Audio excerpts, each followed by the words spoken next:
All right, guys, we're live. Stuff the intro. I know the intro is always difficult to do when we lose, but today's loss, honestly, I just want to take this time to, as you can see, the title here is "Time to Be Real." I want to put my statement in, and I'll go to Johnatha and Mark. And we've got Tom coming up; he'll join sometime very soon. But guys, I just need to ask the question, and we all need to realize, what are we doing, right? What are we doing?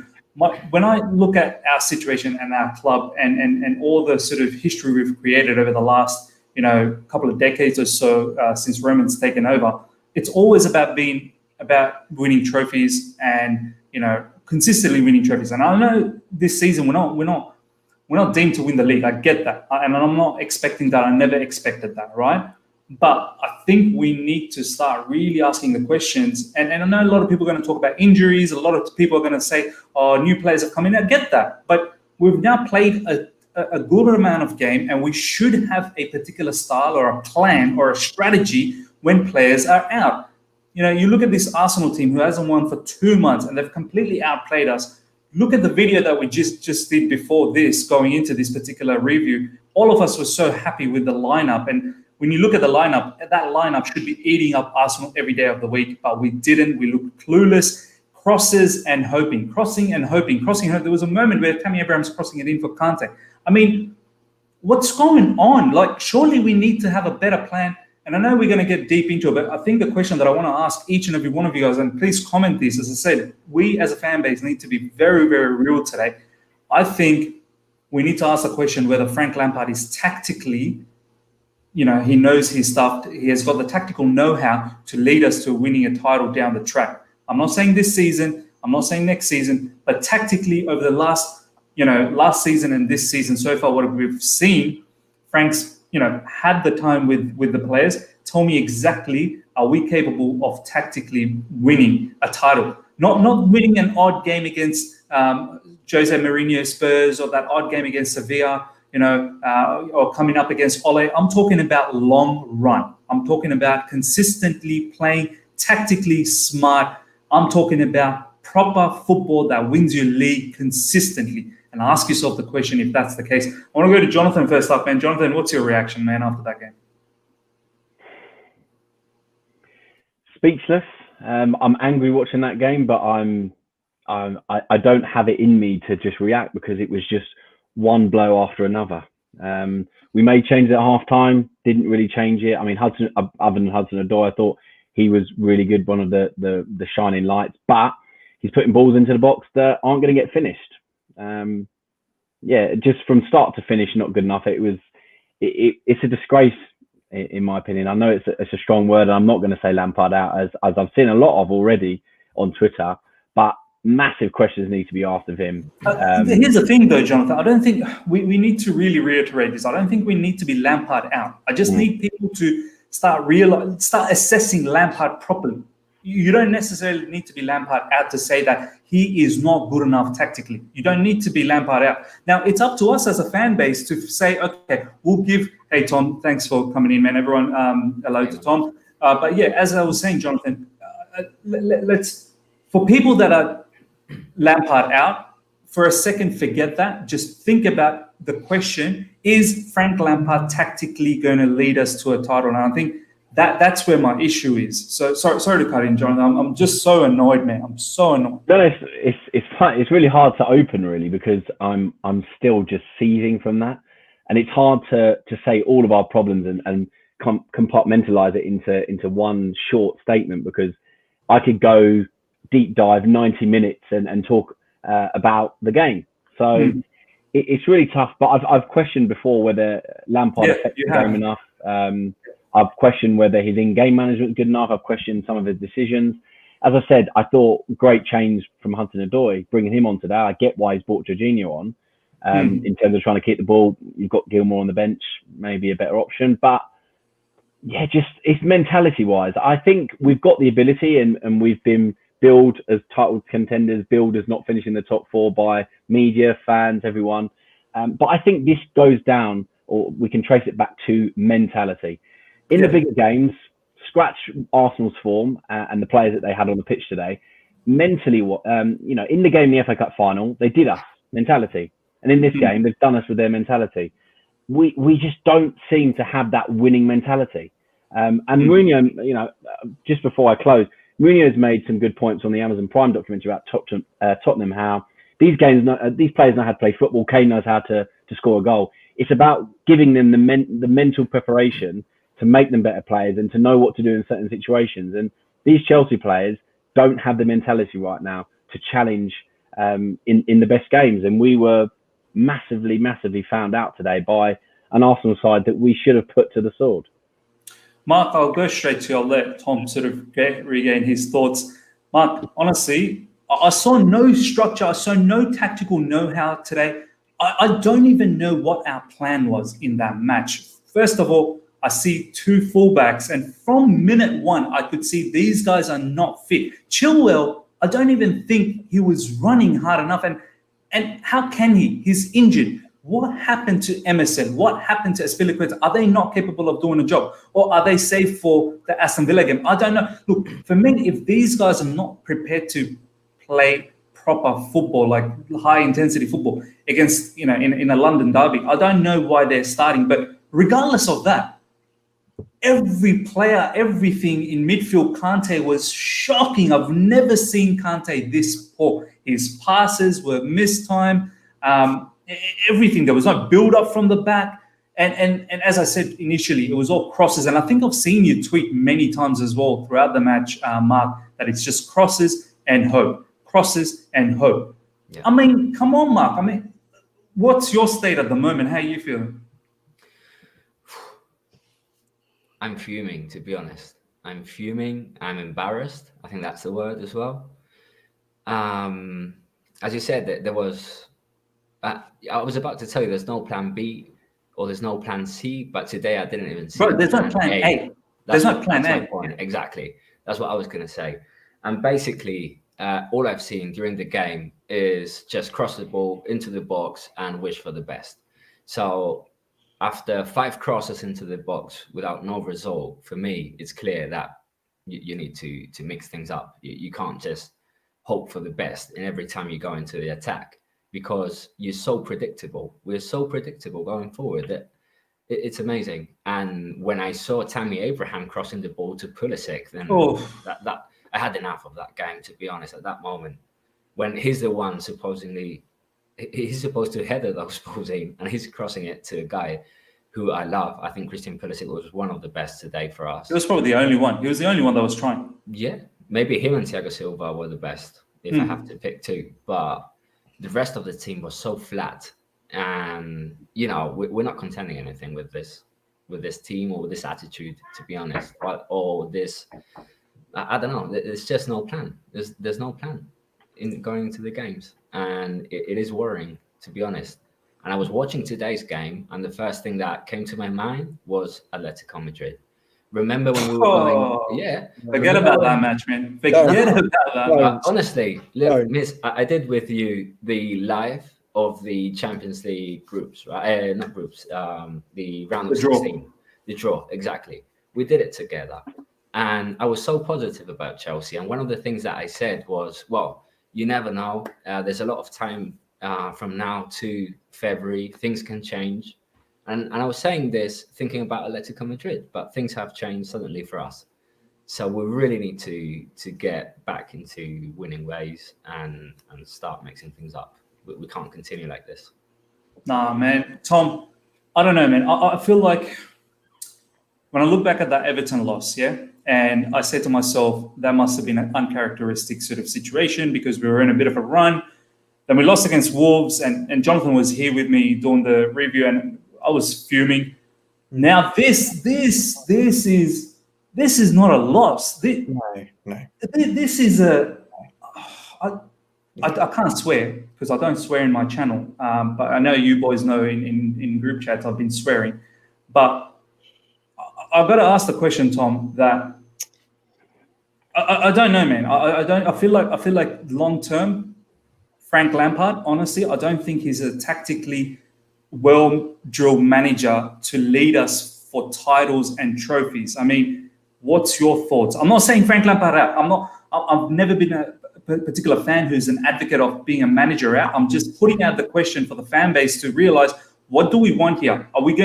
Do we want to stick around and be patient with the manager to learn while he's going ahead and maybe perhaps wait, 5-6 seasons to maybe hopefully he comes around? Or do we need to accept the fact that Frank tactically is just, I don't know if he's up to it in this level yet. I mean, Arteta is a manager that has not won in 2 months. He has not won in 2 months. Teams like Burnley has been going out over there and spanking them and doing well against them.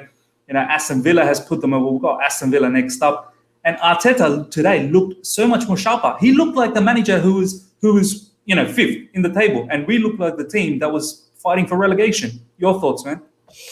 Today, we were outfought, we were outthought, we were outplayed, we were outran. Every attribute I look at in that game, Arsenal did better than us. Apart from spamming average crosses to the shortest player on the team in the middle of the box. And do you know what? Do you know what frustrated me more than anything today? After about the 80th or 85th minute, we actually played with some spirit. And we scored. We got a penalty. The Jorginho, by the way, with his dancer, prancer, and reindeer. I've said it. If you're a top keepers are saving him because they're smart enough to wait around now. Then I say this about a lot of people. I say it about managers, players in multiple sports. If you have a tactic like that, once it has been found out, it's been found out. There's no point in doing that. He should have just laced it. And if it'd been saved, fine. But at least he's not doing that, skip, hop, jump. We're not doing the triple jump here. You can see Leno, Tom, he's waiting. You can see he is waiting till the last moment. And I'll tell you when I knew that technique was going to get found out. It was when Edison found it out in the League Cup final in 2019. Now we're in December 2020, and now it's not just the top goalkeepers that have found it out. And the point I make here is, today, the players just didn't seem that bothered. I mean, I don't know if any of you guys watched Arsenal Burnley. I watched parts of it. All the other sort of average teams that beaten Arsenal. They put in 110% to beat Arsenal at the Emirates. So true. They didn't walk in. They actually they put in the effort. And we thought, if we go and we score one, Arsenal will fall apart and we'll embarrass them. Ha, ha, ha. It's just embarrassing, man. And on Lampard, I had this thought, right? Is he the man? Are we going to win a Premier League title under Lampard? It's a question. And I've had a lot of thoughts because, people call me reactionary or whatever. And I sit here and I think, right, Klopp had poor results at the start of Liverpool. Pep even had poor results. He lost 4-0 to Everton. Chelsea did the double over him. Mourinho beat him as well. I mean, but the thing is, it's results like these when you just don't expect them, which are the worst. And as well, a much bigger question that I'm sure you're going to talk about, it's very assiduous with your prep for these. Why is it always at this time of the year we're terrible? This is the second year in a row we've lost on Boxing Day. And normally, we have a bad run of form. It might not be this exact period of winter, but it's always December or January. This, we used to have quite a good record on Boxing Day, but we'd always be poor in either December or January. Yeah, absolutely. It's every year that we don't win the league. And the years that we won the league, 2014 and 2017, we were almost unbeaten through till about the new year or the start of February, and then the nerves come in, as you expect from a title chasing team. I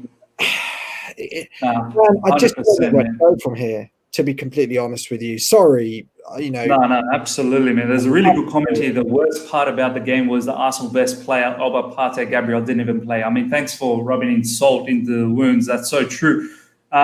Jonathan, there was a really good tweet from Alexis Kafka that I want to read out to you. Last 6 games, Chelsea, Spurs 0-0, Chelsea leads 3-1, Everton, Chelsea 1-0, Wolves 2-1, Chelsea, West Ham 3-0, Arsenal, Chelsea obviously 3-1. We've got 7 points from 18 possible points, 250 million spent. Here we go, that December period. And this is detrimental. I just want to ask you, what is the expectation? The expectation that everyone has been saying, that to bridge the gap between Liverpool. I mean, forget Liverpool.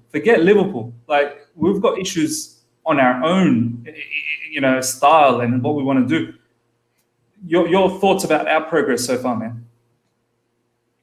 Yeah, I think we can still finish top 4. This league is still open. We're 15 games in.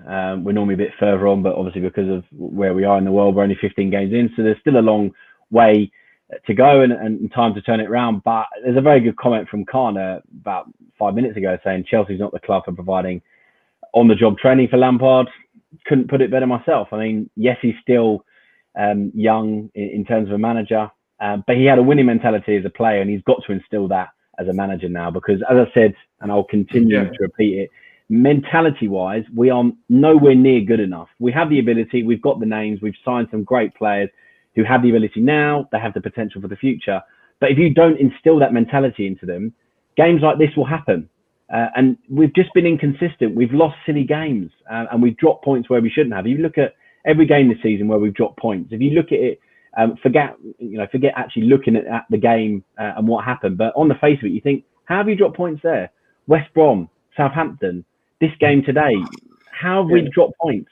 And as I said, Lampard for me has got to do more with, at half time, second half, we've come out better. Hudson-Odoi was a good change, as I said. But if you're going to continue with pushing crosses into the box, as Sky have said, and I'm not being funny, it's not hard for them to make a point. Just put Giroud on. Abraham, okay, you scored the goal, but you've got no height other than Abraham, and Abraham was occupied by 2 centre-backs. He's not the best at receiving crosses. Giroud's far better equipped for that. Put him on the pitch. You bring on Havertz. I didn't even see him touch the ball hardly. Yeah, me neither. Pulisic tried, and I said before the game, three key players today. Thiago Silva. I don't think he led enough, but I'm not going to blame that defeat on him because it's not his fault.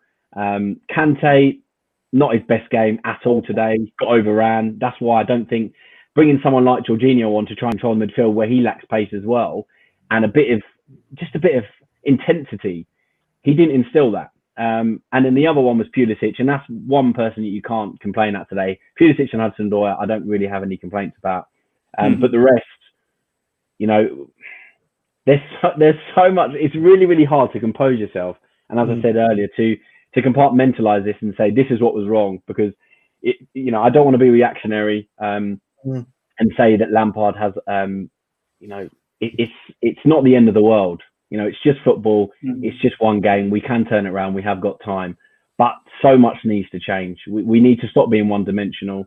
We need to, as I said, we need to focus on the task at hand. Today, how slow did we start? Arsenal immediately they felt comfortable, calm. They had the possession. They grew into the game. Yes, we had 5-10 minutes after the initial 15, but we started so slow. They got a foothold, and then you've got the energetic young players that are happy to take us on, and we struggled. And as I said, and Tom made the point. After 80 minutes, we suddenly realised, we've only got 10 minutes left, and we're 3-0 down. Too late. Too little, too late. And there's no good Lampard getting annoyed on the touchline, giving that screwed face. That should have been transcended to the players at halftime. They should have come out. We should have got an early goal. Instead, we conceded another one. Yeah. No, man. My couple of points that Johnatha has raised here, right? We'll touch on the. Yeah, go on, Tom. Yeah. I was going to make a point about these players, and I was talking to you the other week about the festive period, and John makes a point as well. We're always poor at this time of year. There are only 2 managers since let's say in the last 10 years that have got a tune out of these players in the festive period: Jose Mourinho and Antonio Conte. Both of them were out of the door, or their head was out of the door, by the next Christmas. Is there a problem with the attitude of these players when the going gets tough and they have to play several times in a week? It's Christmas. Obviously, it's a tough time physically, because it seems to me that we're one of the only clubs in the league that can play fine when we're playing once a week, or we're playing once a week and once in Europe. But when the going really, really gets rough in the Christmas festive period, every year, without exception, we're terrible. Yeah, and then for me, that speaks more volume to. I know we can sort of blame the players, but at the same time, I think as a manager, that's where you're there. You're there to sort of make sure that the attitude is right. Mark, going back to this, the whole attitude, and I want to talk about the Giroud point that Jonathan brought up. First of all, from minute one, as Jonathan said, we look like the second team. They were buzzing. We had, I don't know how many days, I think it's about 4 days or whatever since the West Ham victory. We had enough days to refresh ourselves, get ourselves prepared for this match.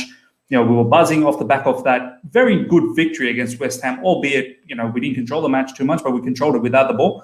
But this one, I honestly have no excuse there to say, why were we so slow? Why was Arsenal wanting it more? I get it, they've not won for 2 months almost in the Premier League, but similarly, we should be having enough desire to win this in a London derby, and plus in a particular season where we've got a lot of aspirations. So talk about that to me first, and also the second one where Jonathan brought up, if we are going to spam crosses, and this is the issue with Frank Lampard that I see, is that if you're going to spam crosses, why is Giroud in the bench? Why is Giroud in the bench? I have no idea why Giroud is in the bench, but he should be playing. He's the one that he's good in the air. Way better than Tammy Abraham for those. Way better. Better. What on earth is Havertz going to do? I know. And why did Kai Havertz come in when Giroud was warming up? That's another question that I have as well. I really don't know.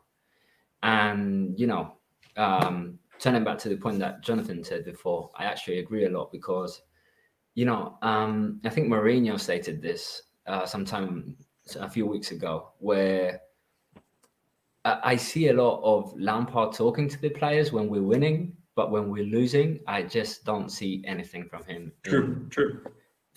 From the lines, honestly, I just see him with his arms crossed. And, yeah, like that. Yeah. Pissed off face, and that's it. So I really don't know. I really don't know what the speech is during halftime either. I mean, I don't consider Lampard a stupid guy. I think he's quite intelligent. And I think that he has, I don't know, tell me a manager that has been able to be a player in a top club like Chelsea, has had the best coaches of his era, like, I don't know, Mourinho, Carlo Ancelotti. Yeah. Right? So he has, I'm sure he must have so much experience, especially for halftime speech in the dressing room. So I do think that, I want to think that Lampard tries to copy that. So as you all know, I'm not a Lampard out.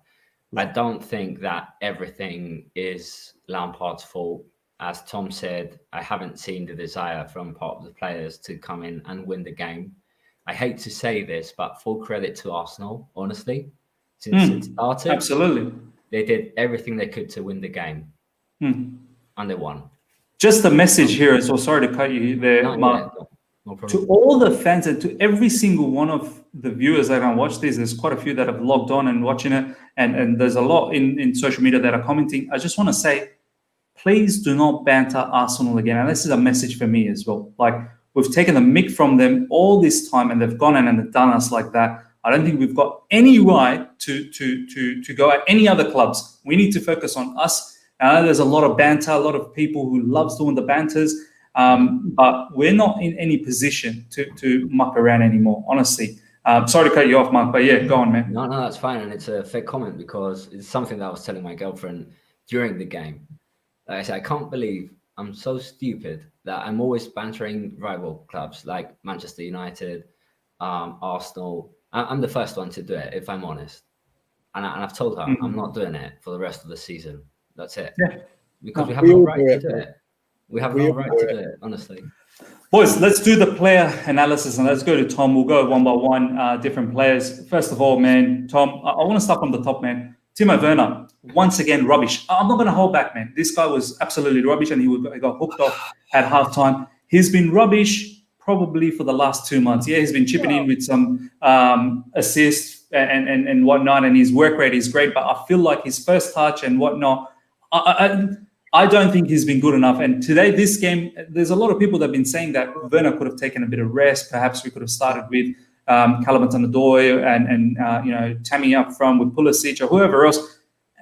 What's your perspective on Timo Werner? I know you weren't happy with my word of rubbish, but I want to hear from your side. Well, today he wasn't far off that word, to be completely honest with you. The reason, though, I just can't give up on Timo Werner. It's something inside me just can't give up on that man. And the reason I say that is I see him work hard. I see every mistake in his brain, and I can see him kick himself, and it motivates him to do more. But the problem is that it motivates him and he does too much. He needs to simplify his game. Now, this isn't a problem like the one we had with Morata for me, where he misses a chance and then he starts sulking and then he's in the wrong position and then he misses another one. That's not Timo Werner at all. The guy's motivated. The guy works hard. Even today, he was getting back, trying to link up play, trying to move the ball, but we didn't have the mobile players to do it. Also, I would suggest it doesn't help when our only attacking game is to spam crosses in the box. Because unless he's on the end of those crosses, he is absolutely useless. And I like Timo Werner. I like his attitude. I like his mentality. And I think he will be a success at Chelsea. But at the moment, it's not working. It's not working. So we give him Monday off. We arguably give him the game after Monday off. We play him against Morecambe. We see him get a couple of goals. His confidence will come back. But at the moment, he's offering very little. You can't deny that, I'm afraid.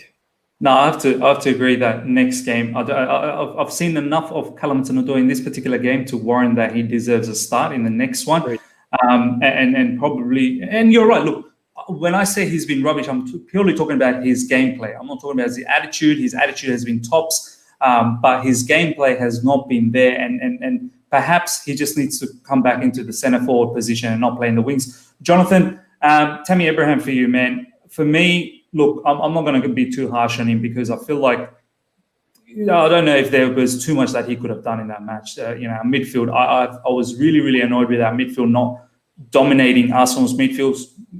When midfield dominates, that's when the forwards can come into play. But when the midfield is non-existent to a point, the way Kante was playing, I can't blame Tammy. So your thoughts on Tammy's performance, man?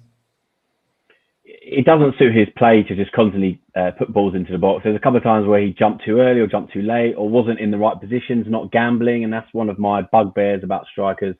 Either pick a post and go for it. Don't just wait for the ball and stand still. You've got to be moving, because if you've got a bit of movement, that then creates problems for the defenders.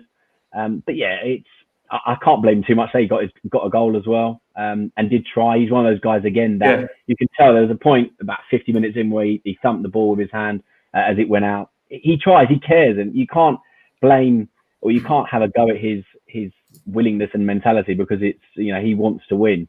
But just before we go on to any other players, what's the, thinking about it, why do we lose the game? Midfield today, theirs was much better. El Neni and Xhaka out-battled, and there's a lot of outs that Tom said earlier was correct, where Kante, not a great game. Kovacic didn't get involved enough. Mount didn't get involved enough.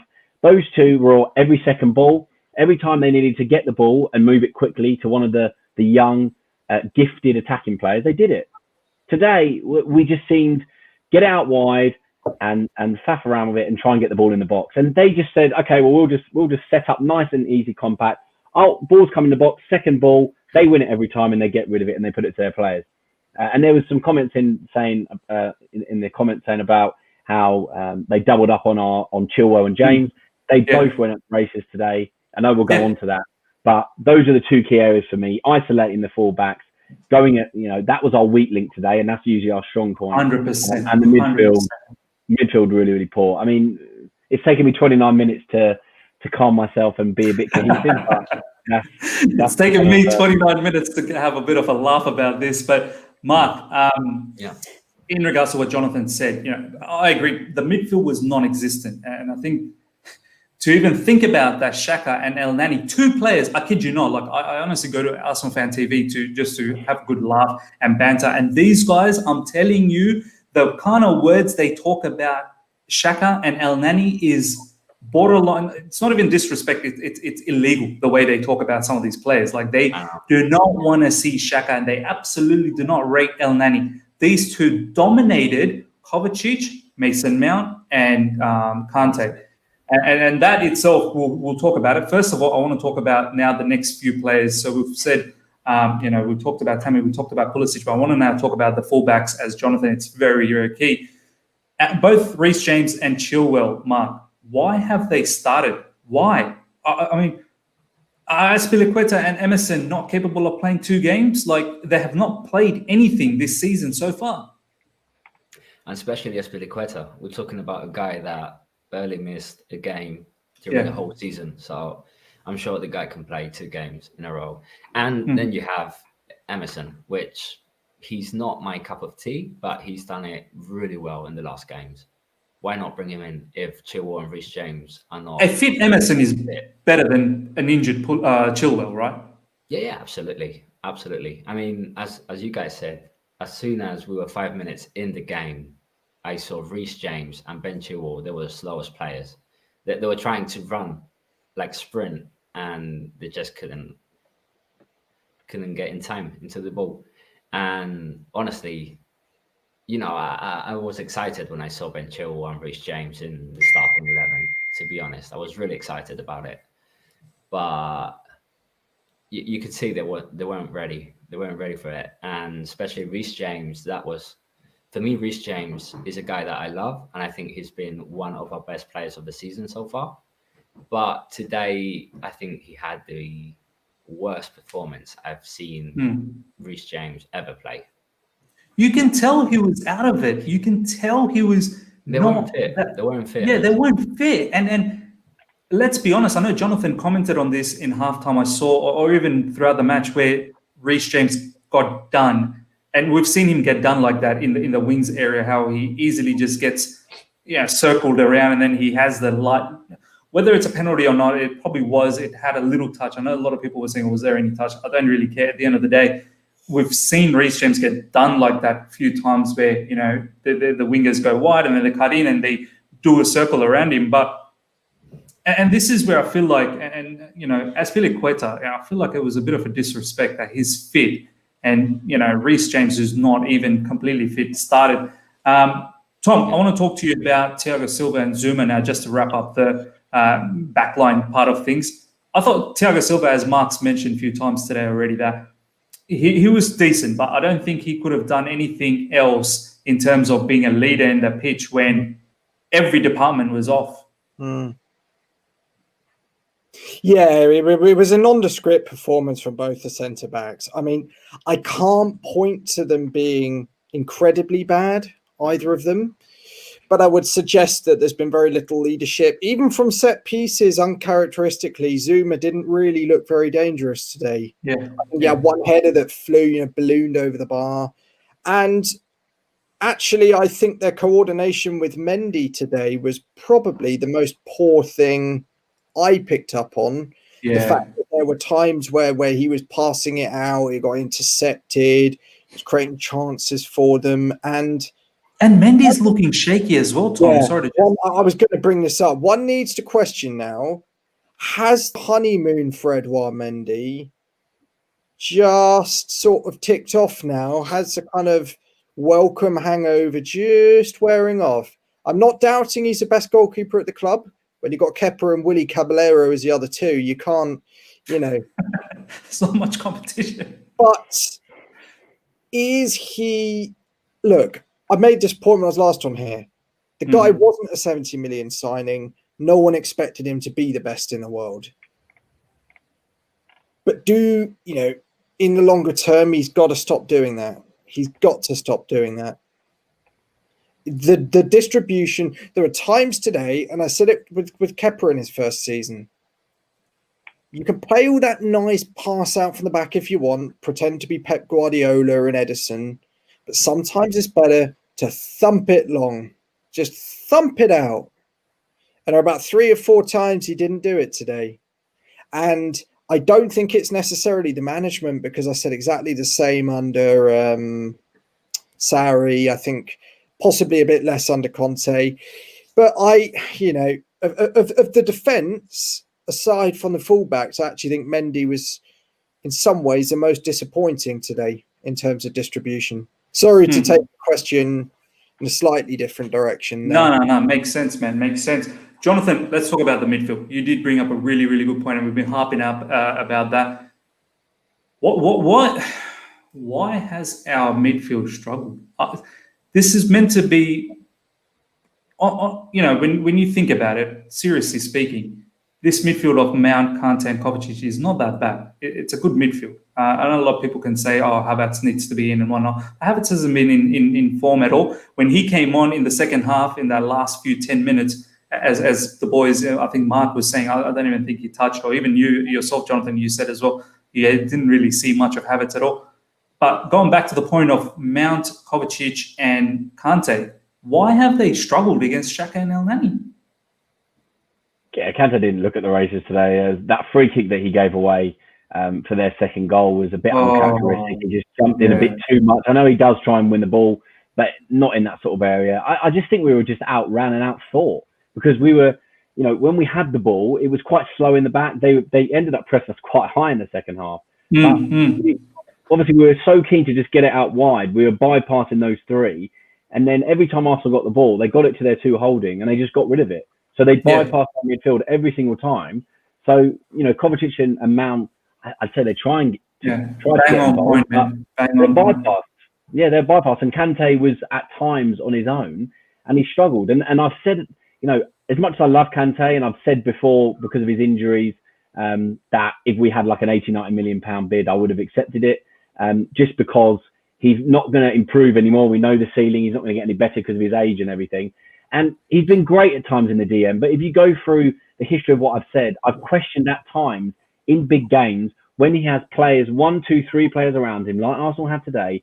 He's not someone that can mark. He's able to be mobile in the space and intercept. But when he's got the sole responsibility of he's not a man marker. Defending, no. And he's not able to do that. And he's shown it again today. Again, love Kante. And he is someone that is going to be at Chelsea for a long time. And he can work in that DM. But Mount and Kovacic have to sometimes get a bit closer to him, almost come back as a pivot. So one can stay forward, one can stay back. And as part of those 8, back and, going up and down, sometimes they're a bit too focused on going forward and not about helping him out. And sometimes Zuma and Thiago Silva, they can step up instead and help Kante because he's isolated too much at times. And again, when sometimes today, as I said, it was quite pedestrian and they were pressing so high, Kante is never free. And that, as a fulcrum, you need that player to be able to be someone that joins play, which is what Jorginho obviously has done. Did you notice, just to cut in, Jonathan, sorry to cut in, did you notice in that match against West Ham, how many times, and I know a lot of people in this social media platform has bashed Jorginho so much in that game against West Ham, and let's be honest, it probably wasn't the best game of him, but have you noticed so many times Jorginho would drop into the middle in between Zuma and Thiago Silva, literally making a 3 at the back so that he has the front towards the towards the goal and where he can distribute. Do you think? And it's a very good point, Jonathan, that you made that Arteta went wide. He just wanted to bypass that midfield because he knew that midfield was too robust to go one-on-one with them and had too much up against their midfield. Do you feel that's where tactically in two of these areas where Kante's distribution and the sideways sort of Arteta going, this is where tactically Frank lacks that sort of know-how as well? Yeah, I've said it, and I will keep repeating myself until I see anything that changes my opinion. He doesn't react enough in games. He brought those 2 subs on and correct because we needed to change it. But if you're going to bring Jorginho on, take Kante off, because Kante is in an 8. Why bother? So true. Why is he So always? true. He was the furthest player forward at times. He's trying to collect crosses. That's not his game plan. It's just, and again, it's about playing players in their correct position. He continues to play Werner out of position. Hudson-Odoi, played in one of his strongest positions, and what happened? So I think if you're going to bring Jorginho on, I would have brought Gilmour on, in my opinion.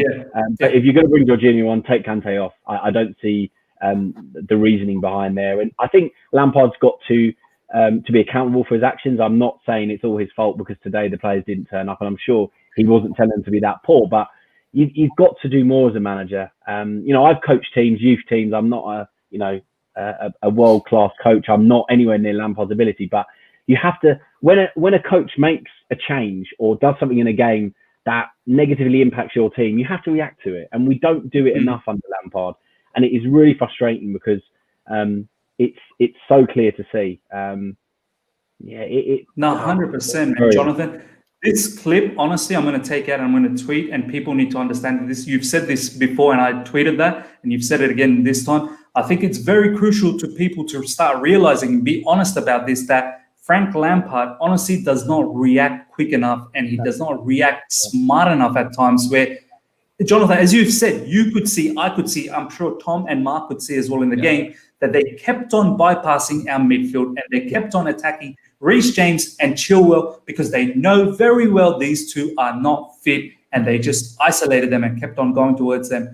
And I won't be surprised that the penalty came from Reece James's side. A lot of the attacks came from Chilwell's side. And, midfield was non-existent. Our midfield just simply didn't get into the game. And then obviously the whole substitution, you want to bring on Jorginho, but you want to keep on Kante as an attacking 8 to score goals. He's not going to score goals. Let's be honest. Kante will not score goals. He's definitely not going to score goals in the box with crosses coming from Tammy Abraham. He's not going to do that. Go on, Johnathan. Just one thing. Why not change it to 4-2-3-1? We had no one in and around their 2 holding midfielders. You've got Kante who was sitting deeper. The 2 8s which weren't affecting them. Have Jorginho and Kante in a pivot, or 2 in a pivot, which then holds and is able to clear up. When one of those attacking players goes forward, you're able to then sit, collect, move it on, and you've got an extra player there when we had so much possession in the back line. And then you've got 3 in front, 1 central player that attacks the 2 holding players. So when the ball comes to them and the second ball, you've got someone there. They've got to worry about someone there instead of just marking space. And you can have Pulisic and Hudson-Odoi on the wing. If you want to bring Havertz on, put him in the number 10 and put him there. Why 100%. Lampard hasn't thought of that? Or so smart. Yeah. And I've literally just thought of that as we've been talking. So I'm not, it's not hard to change the game. When you're chasing a game and you're 3-0 down in a London derby against a team in 15th, come on, it's not good enough. 100%. I want to ask all you guys a question. Go on, Mark. Go on. No, sorry, just something short. But I completely agree with what Johnathan was saying here. And in fact, when I see us play like we've been playing this last games, and you see that there isn't really a plan or a plan B, I think what Johnathan has brought up here actually is a plan B. And that is what we're lacking. And I think that we're not training this type of cases. And that's why we're not doing it. No, 100%. Honestly, 100%. That is my opinion. I really think that we're sticking to just try to get a better performance out of the formation. I mean, in training, get out the best we can out of the formation of a 4-3-3. We're not trying anything else. And the thing, Mark, is that, go on, Tom. So, point worth making is Lampard changed to 4-2-3-1, wasn't it? Or he changed 4-2-3-1 to 4-3-3 against West Brom. We score 3 goals. And I'm not suggesting that we'd come back today. And I actually think today was more down to players' mentality. But why not try something different? Why not put on Giroud to sit next to Tammy for the crosses? Play 2 up top. Yeah. You know, Lampard's come out after the game. I've just read extracts of his interview, and he said, look, I take responsibility, but the players take responsibility for the mentality today. You can't win games if you're playing 60, 70%. He said Arsenal were there for the taking. We didn't take them. And it's up to the players to give him a reaction on Monday against Villa.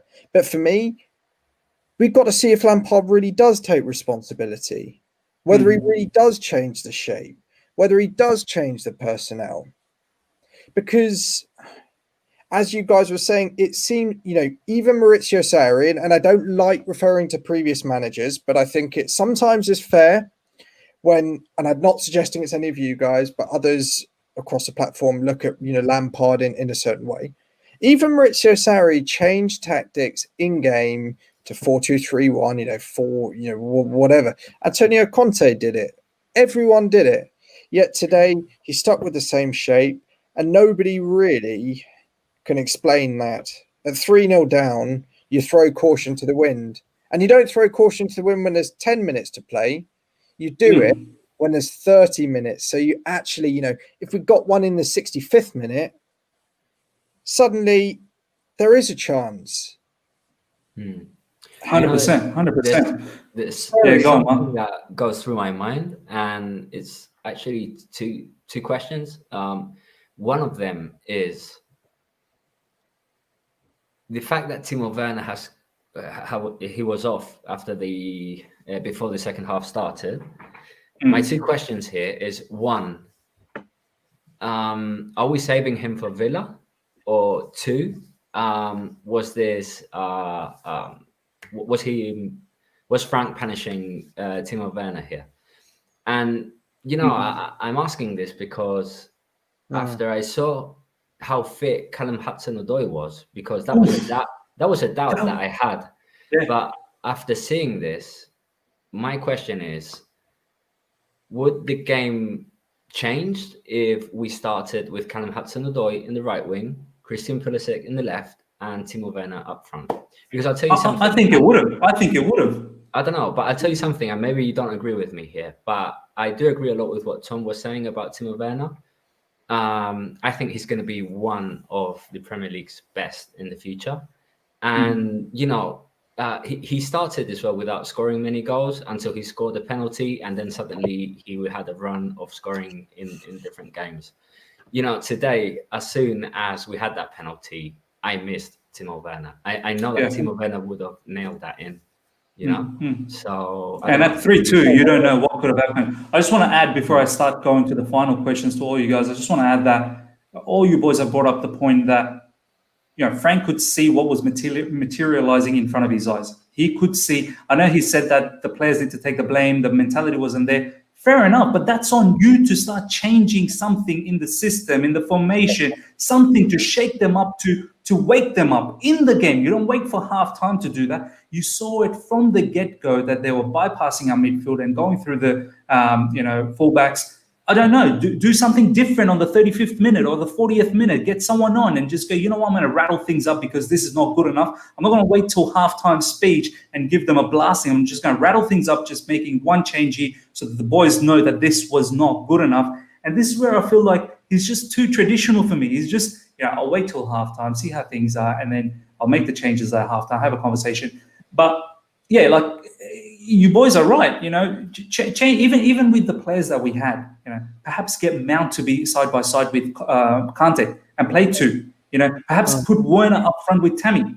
Let's not have Werner as a winger and just let sort of Pulisic sort of roam. I don't know. I'm just throwing some ideas out there that just do something different. Do you know what I mean? But enough about that, guys. I want to ask the question. There was a really good question I just want to bring this up because this is something that I want to talk predominantly about now. And let me just bring this up. Just bear with me. Okay, so it's by RHH. Thank you for this question, man. I just want to go with Jonathan first of all. Look, none of us are Lampard out. We're not Lampard out. But can you give me the reason why we are Lampard in? Hard right now, given that defeat. I think it's a completely changed team. It's a young team. He's in his third year of management. The reason it's Lampard in is because this is a project. This isn't you have to win the title today or this season. It's a project, and by the sounds of it, the process, the third year next year that's kind of the one where we have to challenge the title or win the title. This year was always building on last year. Last year was top four, so building on last year is trying to go further in the Champions League, trying to get more progression in the Premier League, and then next year was a title charge by Athletic did a very good article a few months ago about the 3-year plan. So that's why Lampard in, because it's a process, and it's very easy to throw your toys out the pram after a defeat like that. It's one solitary game, and if I was Lampard, I wouldn't even show the players the highlights. I wouldn't even go through what we did wrong, because going through it isn't going to help their confidence. It isn't going to help their mentality. It's going to just deepen the wounds. If it was me, I'd say to Lampard, or if I was Lampard, I'd say to the players, go home, forget about it. We're coming tomorrow. He doesn't talk about it. He prepares to get the players for the next game. And the reaction, we didn't have a reaction in the Wolves game after the Everton defeat. We have, most times under Lampard, we have reacted after a bad result. But it's all about how we react now. It's fair enough to have one bad result. We've had a few recently. It's how we react on Monday now. And if he doesn't play Pulisic on the left and Hudson-Odoi on the right, after what we've seen in the second half, that's when you start asking questions about Lampard, because I don't know what he's watching if he doesn't put them two on the wings. Forget the centre forward. You can pick any of the three. I'm not bothered, but Werner probably isn't up high up on that list at the moment. But there's a couple of the other questions I'm going to answer myself. Pochettino over Lampard. Everyone's talking about having a winning mentality for a manager. You want to bring another manager in that can't win anything. No. Okay. Strange why PSG want the guy, in my opinion, because if you're PSG, you want to win the Champions League, you bring in a manager that's won it already. Werner is centre forward, yes. As for the possibly could have come on at left back or right back, given how much we struggled. And Jorginho on penalties, yeah, we didn't really have Werner on the pitch. Mount or Abraham could have taken it, and as we've all said before, good keepers can see what he's going to do and wait for it. So as I said, after all of that, it's how we react on Monday. It's what team Lampard puts out, because he's got to make changes now. And we've got to go out and put a performance on against a good Villa side that are in good form. And as I said, I'm now looking at Mings being suspended as a massive thing for me. And I put it in the last. We can't take Aston Villa lightly, man. These guys are very good. They're very good. Exactly. We've taken Arsenal lightly. We haven't taken advantage. And like Tom, I haven't read Lampard's comments, but he's hit the nail on the head there. And we've now, as I said, we've got to react now. And if we don't, that's when you have to start asking deeper questions. Is it even deeper than just, on the surface issues? Yeah, Mark, look, just on Jonathan's point, Mark, I don't 100% agree. I do agree with parts of it. The thing that I don't agree with, Jonathan, is that I look at the expectation. I go back to last season, everyone deemed it as, we can't judge Frank. It was transfer ban season, youth season. We came fourth. We actually did very good, very, very good. I praised Lampard many times that he's done good. This season, the expectation, and this is where it all comes down to, right? Expectation. The expectation for me this season was that we were going to be, reducing the gap between Manchester City and Liverpool, not be 30 points behind Liverpool, and actually close the gap. I know the gap is only 6 points or whatever there it is at the moment. But for me, this season, if we are not within the 10 points or just maximum 10 points from whoever wins the title, I don't know if I can call it unless we do tremendously well in the Champions League. We've got Atletico Madrid. That's going to be a tough fixture. I don't know how far we're going to go in the FA Cup. If we win that, perhaps that's another positive note. But let's assume for a second that we don't do as well in the Champions League and we don't win the FA Cup, because that's quite possible. But if we also don't be within the 10 points or maximum 10 points range of the winner of the Premier League title, I don't know what we are trying to do here, the whole 3-year plan. Your thoughts? Well, my thoughts is that I agree with both of you. And I'll tell you why. Because I am, for example, Lampard in, because after years and years of crying out loud for a project, I finally have one now. And it's not other than one of my all-time favorites when I was a kid, and it's my Frank Lampard. So I really have to back him, right? That's why I'm Lampard in. Now, this does not mean that everything that Lampard does, I'm fine with it, because he does have to answer some questions. And as you were saying, and especially after the transfer market that we've had this summer, we really need to see that this project is working and that the gap with Liverpool and Manchester City is closer than last year. Because imagine, after spending 250 million or something like that suddenly we finish top 4 like we did last year at our best, I don't think Roman is going to be too happy with that. If you look at it in the other hand as well, we've got nearly a brand new team which haven't played. So more or less you can forget about last season because it has nothing to do with it. But, I'm there. What I do know is that a defeat like today's, I don't expect to win every game, but Absolutely, a defeat like today, for me, it's not part of the process, to be honest. That is so well said. That's another clip that needs to be put on in Twitter, that a defeat like today is not part of the process. There's going to be so many people that are going to come out after this match, trust the process, trust the process. No, a defeat like that is not part of the process at all. Tom, now going to you and your expectation, going back to that whole, why are you Lampard in? Your thoughts? Yeah, so what I'm going to do, and I'm Lampard in as much as any of the rest of you four, and I actually think you've made a pretty good case for why Lampard should be in. I'm going to play the devil's advocate here. I love it. I'm going to give this channel is the other side of the coin. So I'm going to play the devil's advocate here and give some pretty tough questions that I think Lampard needs to be thinking through at the moment. Are our tactics more defined than at this stage last season? One might argue yes, in that we've got a consistent shape. That was what we were all crying out for. We've got it. We can complain, but it's getting found out. The second thing, has the in-game management improved since this time last year? Absolutely not. And Johnathan was mentioning about why didn't we make a sub on 35, 40 minutes? When did we last do that? Almost exactly a year ago. Awesome. When we hauled off one of our centre backs, we brought on Jorginho, changed the shape, went from 1-0 to 2-1. We didn't see that today. Yeah. Look, again, I have faith in this project, but at the moment, I personally feel like, Lampard is feeling the pressure. Last year, I think he felt there was nothing on it. True. Let's just throw everything I've got at the job. True. Yeah. And if I make sub on 30, look, there's no pressure on me. I'm doing something. If it improves the game, great. If it doesn't, there's nothing on me. Now, he's feeling different. Now, there's a third question that we need to consider roughly in either a year's time or by the end of this season.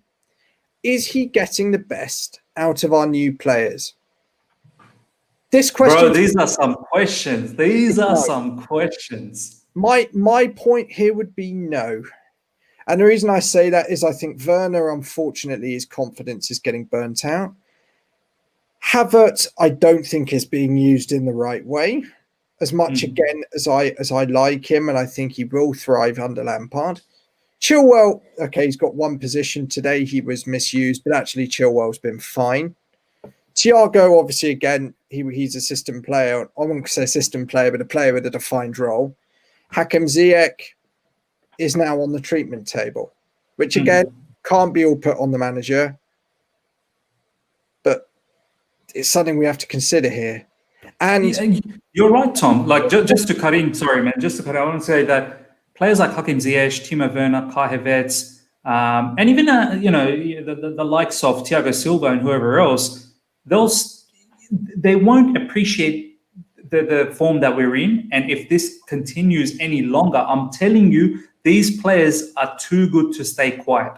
Yeah. Hakim Ziyech, even earlier parts when all of us were somewhat saying that, this team needs to do better, and heaps of the other players, and even Frank was saying, look, we haven't had a preseason, this, that, da-di-da-di-da, we need to gel. Hakim Ziyech was the only player that came out repeatedly saying, this is not good enough. No, yeah. We need time. We don't have time. We need to start winning. I need to see that mentality from players. Another point I would make is, and I really, really, really don't want this to be true, I can remember, and I was looking at the conferences the other day because I was watching an interview with the man in question. It reminds me a little bit of Claudio Ranieri's tenure at Chelsea when he consolidated opposition with next to no money, and then he gets a big cash boost.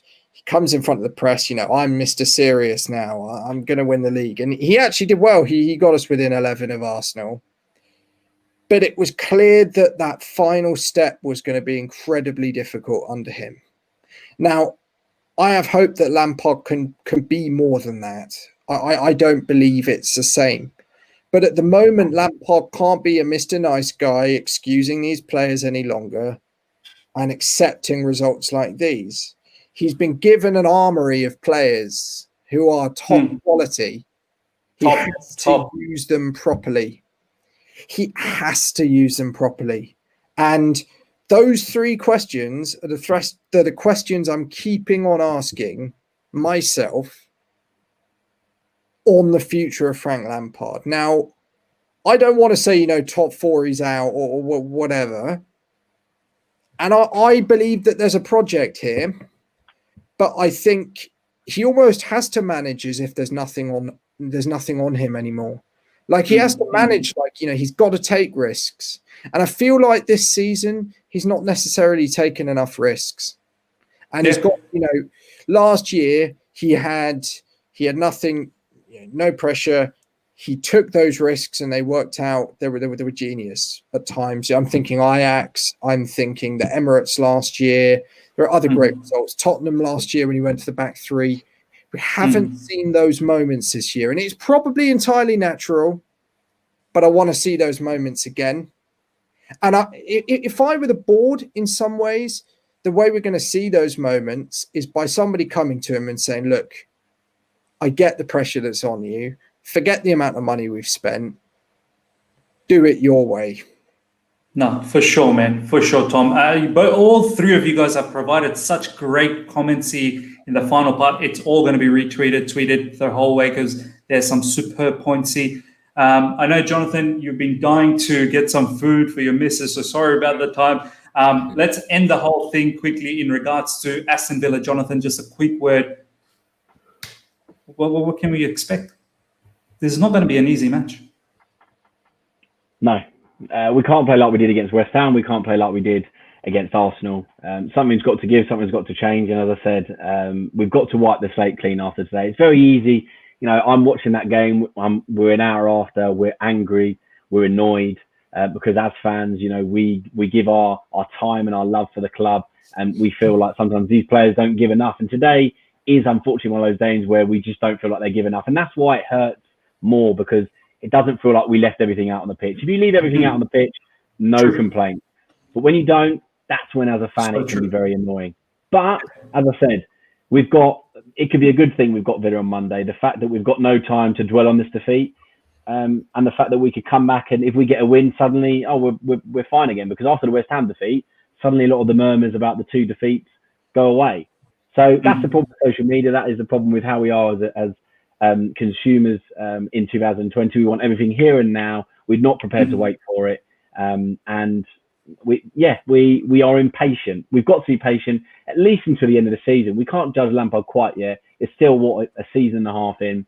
Give him until the end of the season. Rome wasn't built in a day, but things have got to improve quickly because it's a results business. As much as I love Lampard, forget him as a player. We've got to start judging him as a manager, and as a manager, he hasn't done good enough so far. He's got time to turn it around, but if it gets to the end of the season and he hasn't, that's when we can start pointing fingers. So yeah, we've got to win against Villa. We've got to make some changes to the starting 11 with Lampard, and we've got to go out there and give our all, give 110%. That was what I'd say. No, for sure, man. Hey, if you want to leave, Jonathan, 100%. No, I'm good. I'm good. No, I'm good. I'm interested to hear your thoughts before I go. For sure, Mark.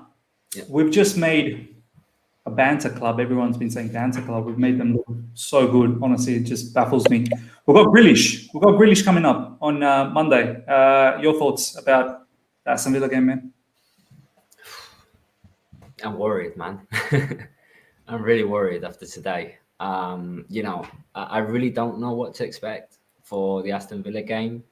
I haven't got high hopes after today, if I'm honest. I do have high hopes during the season because I've seen what this Chelsea is capable of doing, and if everyone's fit and we're playing good, we can be one of the best in Europe. But right now, it's not the case, and I don't know. I really don't know what's going to happen for Aston Villa, but I am worried, if I'm honest.